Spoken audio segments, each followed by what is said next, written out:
The music world stood still when the news spread that Richard Smallwood was gone, and people stopped scrolling, stopped talking, and pressed play on the same song at the same time.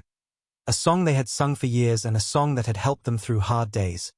Yet most people never knew that this song was born during one of the hardest seasons of Richard's own life, because he was known as a man of faith, music, and strength who looked calm and confident on stage and sure behind the piano. But away from the lights, he was a human being carrying heavy feelings that few people ever saw, and the songs people leaned on were the same songs that helped him keep moving forward when life felt overwhelming.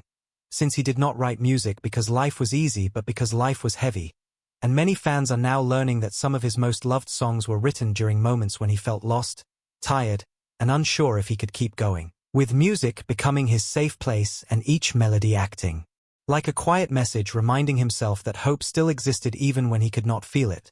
Because he did not talk much about his struggles at first, as the church world often expects leaders to always be strong with smiles, answers, and perfect faith.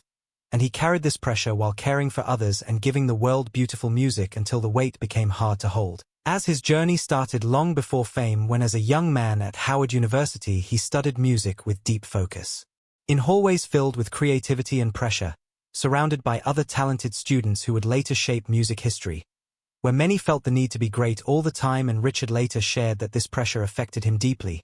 pushing himself to be better, sound better, and give more as he blended classical music with gospel in a way people had never heard before, turning choirs into powerful sounds like an orchestra and changing gospel music forever. While some were amazed and others challenged, yet while his music grew, his personal battles did not disappear, because there were days when getting out of bed felt hard and nights when his thoughts felt louder than the applause.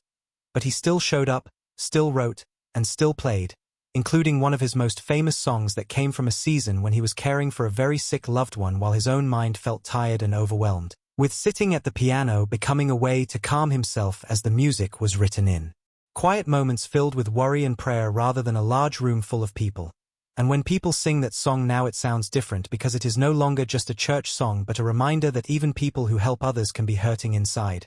And as the years passed, Richard became a guide for many singers and musicians, respected by famous artists whose work was shaped by his sound even beyond church walls, while at the same time his body slowly became weaker as he battled kidney illness for a long time, a sickness that is tiring and painful and requires treatments that drain energy and strength.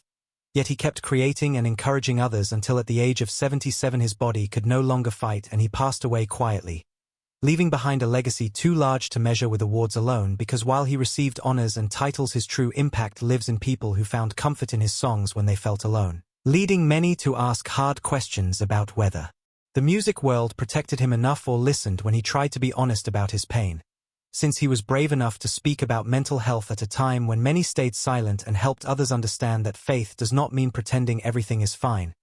opening doors for conversations that continue now as choirs across the world sing his songs again with deeper meaning behind every note, reminding us that he was not just a composer but a survivor who used music to fight through dark moments and remind himself that life was worth holding on to, with his piano acting as a place of safety. And while there are talks of special events and possible unreleased music that would be another gift from a man who gave even when it cost him something, his passing also reminds us to care for artists while they are still here, because applause alone is not enough and kindness, rest, and support matter. And as time moves forward and the news changes, his sound will not fade, because his harmonies will continue to rise in churches, homes, and hearts, leaving behind a simple but powerful lesson that strength does not mean never struggling and faith does not mean never feeling tired, sometimes meaning holding on one note at a time. As Richard Smallwood gave the world music that helped people stand when they felt weak and quietly showed that it is okay to need help, speak up, and keep going even when the road feels long, with his music and the hope he shared living on.